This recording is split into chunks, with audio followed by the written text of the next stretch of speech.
Well, hello there, my dear children of the apocalypse. How are we doing today?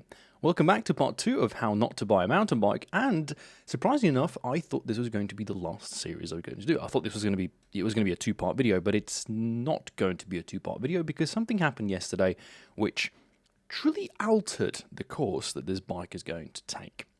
So for those of you who are unfamiliar, let me run you up to speed very quickly, like 30 seconds. I bought this mountain bike back in August of last year as a supposed replacement for a gravel bike. So I was looking for a lightweight cross-country bike, cheapest that I could get. This was literally the cheapest mountain bike I could get from Canyon.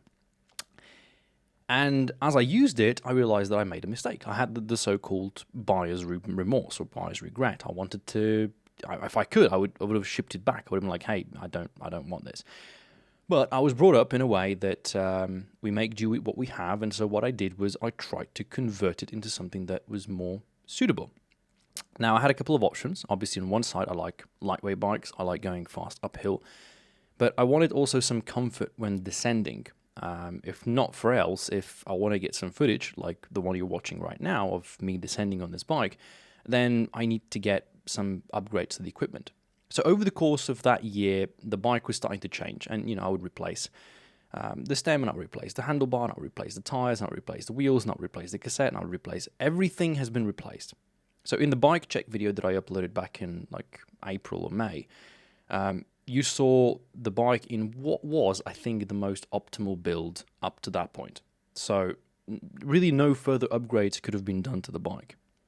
And I've been riding it since. I still made a couple of changes depending on, the season of the terrain or where I was going, but more or less that was the end result. That was like, you can't do better than that, especially not when building from a stock frame. Because Canyon make 3 types of frames. They make the entry frame, the middle frame, and then the highest, most expensive one. And when I was buying this bike, obviously I went with the cheapest frame, which means that usually when you have an entry-level frame, you're also buying entry to mid-tier equipment. You're not going to go...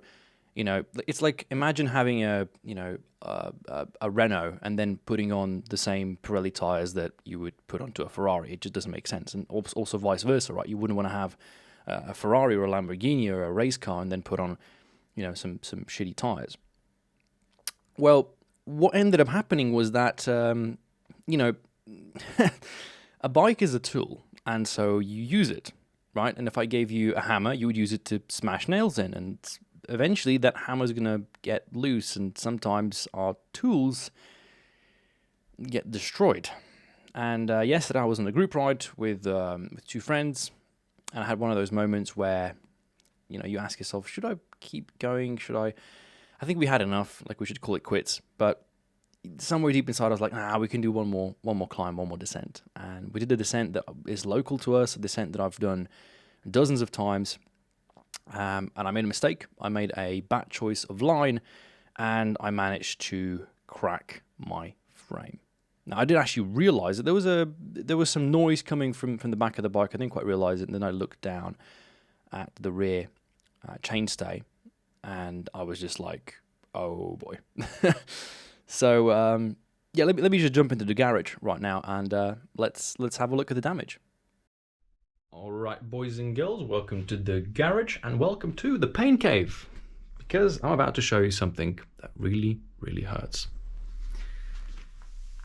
See, what this is not just a paint chip, it's not just some cosmetic damage, this is what broken carbon looks like. This is snapped. It goes all around the other side as well, and as it stands, this is not safe to ride. There's actually noise that comes from it. Meet the tuber. This is the Jesus, young and full of energy. This guy. So at the moment, the process is to try to get a replacement. Whether there's going to be a different frame, we'll talk a little bit about the options. But as it stands right now, this is not rideable. It's kaput. So either way, it's going to have to be completely disassembled. And if we're going to go that far, I don't see why we wouldn't also, go for a better frame. So yeah, in the words of that Greek football coach who once said, sometimes maybe good, sometimes maybe shit. Today was a shit day. And it hurt a little bit, but realistically speaking, I do believe that all things happen for a reason. Everything happens for a reason. There's some sort of silver lining you can, interpret or exude from. There's always some type of positive. And for me, I've been so pulled into this mountain biking that it feels a little bit wrong. I've been riding bikes for now 4 years. I've been on the mountain bike for over a year now, and I feel like I was limited by my equipment. I felt like there was only so fast I could descend. There was only so much comfort that I could substitute using my arms, and my ass has been actually hurting a lot because it's a hardtail. It means that all the impact has to be absorbed mostly by your body because the frame isn't doing much, the tire's not doing that much. And I feel like this is the absolute perfect opportunity to look for a upgrade, to look for a way to sort of upgrade to level 2 in mountain biking. And that's what part 3 of How Not to Buy a Mountain Bike is going to be about. Except that hopefully this time I actually choose a frame that's going to suit me best. Which leads us to the final part of this video, which is figuring out how I'm going to continue with this. At the moment, ironically, I don't have any of my bikes available to ride. I disassembled my road bike because it wasn't shifting properly. There were some issues with that, and I have to reassemble it. I had to take apart my gravel bike because of some significant problems with the both shifting and brake performance, which means I'm in the process of refunding or getting some of the parts warranted. And so what I'm going to do right now is I'm actually going to go and reassemble the gravel bike using a partial electronic system from this mountain bike. And so this mountain bike is probably going to be, I'm going to say it will take at least a month, if not more, to get this fully sorted. And so in the meantime, I have time to think about options. And there are 3 main ones. I've already contacted Canyon and their support service to figure out if this can be warranted. So if that goes through, then that just means we get the same frame, right? This is the simplest, the easiest, the fastest method is just we get the same frame and we just assemble the same bike back, which means we're right back where we started. There shouldn't be any cost involved with this. That's option 1. Option 2 is that I simply get the carbon frame repaired, because this is the difference between carbon frames and aluminium frames, is that carbon frames will get damaged quicker. Like if you smash into something, an aluminium frame will take most of the grunt of that force. But aluminium also is not something you can repair. Sure, you could try welding it, but most of the time when an aluminium frame snaps, it's done for. Carbon, though, you can repair indefinitely. And the cost of repairing a frame like this, I think, is between like 200 and 300 euros, which is not that much, to be honest. And the alternative to getting the same frame would be Canyon's crash replacement, which I think is not the best option because it would yield you back, I think it's 850 euros for this particular frame.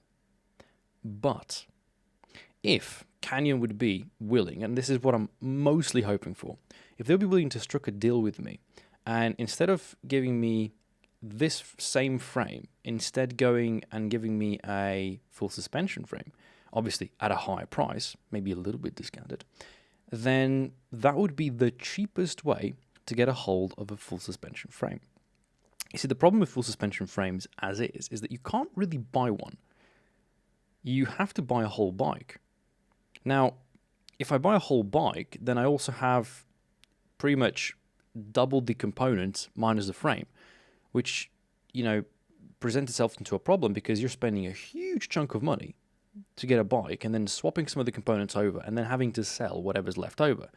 Now, that said, you could theoretically make some, you wouldn't be making a profit, but you would be, it would be costing you less. But this depends on how high you can sell the parts for. It depends, can you get a buyer early enough?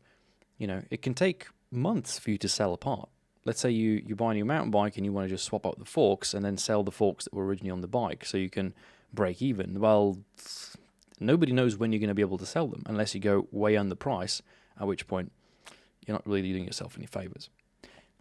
So I'm hoping that over the course of next week I get some information on this. I will probably inform you on my Instagram page. But yeah, I am fingers crossed that this goes through quickly and smoothly. I can get back on the trails because I've just been so pulled into this mountain biking. I love roots and rocks and mud and all that, and I'm starting to realize and learn more about what it is to ride like, what kind of bike you ultimately want to have.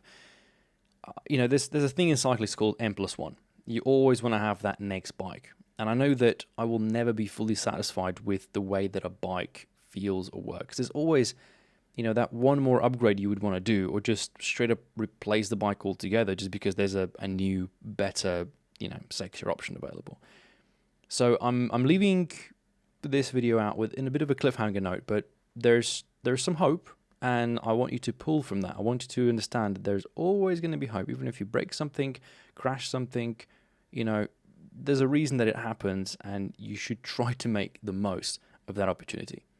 So yeah, I'm off to build the gravel bike because I need something to ride, because if I'm not going to ride, then I'm going to lose my shit. But yeah, in the meantime, I hope that we can reach some kind of agreement with Canyon, and we can find a way to continue. So thank you for watching, and I'll catch you in the next one. Take care, and safe flying.